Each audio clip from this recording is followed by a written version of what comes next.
avons vu dans la dernière vidéo que dans cette zone amincie, dans le rift continental, il y avait remontée d'asténosphères. On va voir maintenant comment se forme le plancher océanique, comment se fait, dans quelles conditions se fait la fusion partielle des roches qui donne le plancher océanique. Sur ce graphique est indiqué sur l'axe des ordonnées, à gauche, la pression qui s'exerce sur les roches et qui augmente avec la profondeur, indiquée en kilomètres, à droite. Et tout cela en fonction de la température en abscisse. On peut comprendre ce que devient une roche de l'asténosphère, la péridotite, ici en vert, lorsqu'elle remonte sous un rift.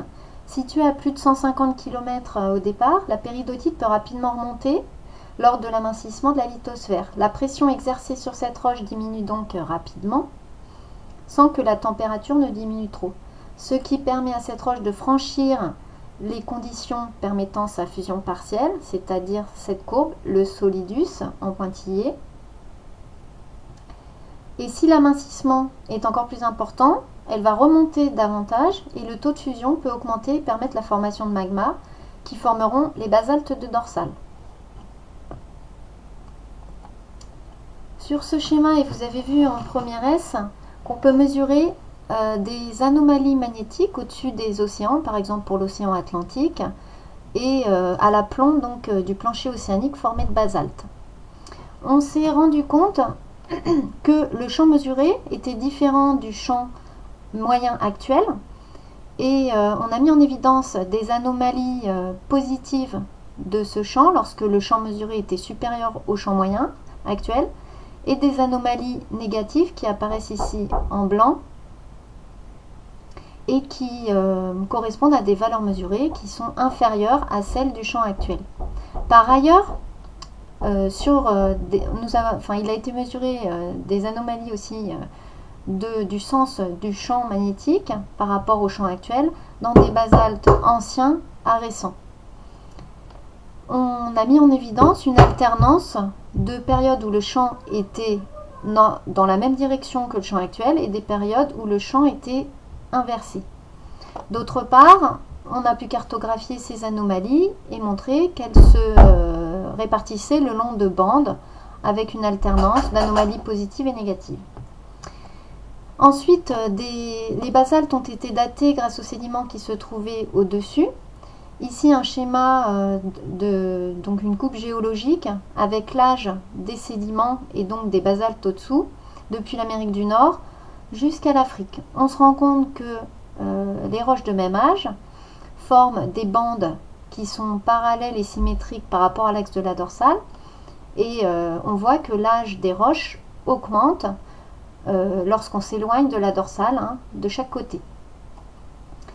Donc c'est un argument qui a permis d'expliquer que les basaltes en fait au-dessous se sont formés à des époques différentes, de plus anciennes plus on s'éloigne de la dorsale, et ont donc enregistré les alternances de champ normal ou en sens inverse du champ actuel, donc au fil du temps. Ce sont donc des arguments qui favorisent l'hypothèse d'une expansion océanique, donc de formation du plancher à partir de la dorsale. Donc lorsque vous avez du basalte qui se met en place, on a formation d'une bande centrale qui ensuite, lors de l'expansion, va être fracturée et séparée en deux bandes qui vont peu à peu s'éloigner. Lorsque le plancher océanique se met en place, il continue à être étiré et il se forme ce qu'on appelle un rift océanique dans la lithosphère océanique cette fois, qui est formé donc de péridotite en vert, au-dessus de gabbro puis de basalte. Lorsque cet océan se met en place et s'élargit, les deux fragments, les deux morceaux de lithosphère continentale vont devenir inactifs sismiquement et on va parler de marge passive.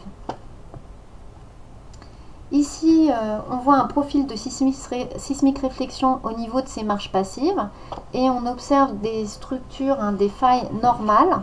On voit que la lithosphère continentale est découpée en blocs qui sont séparés par ces failles et qui ont formé des bassins, des creux, dans lesquels les sédiments, là, indiqués par les numéros de 1 à 5, se sont progressivement déposés.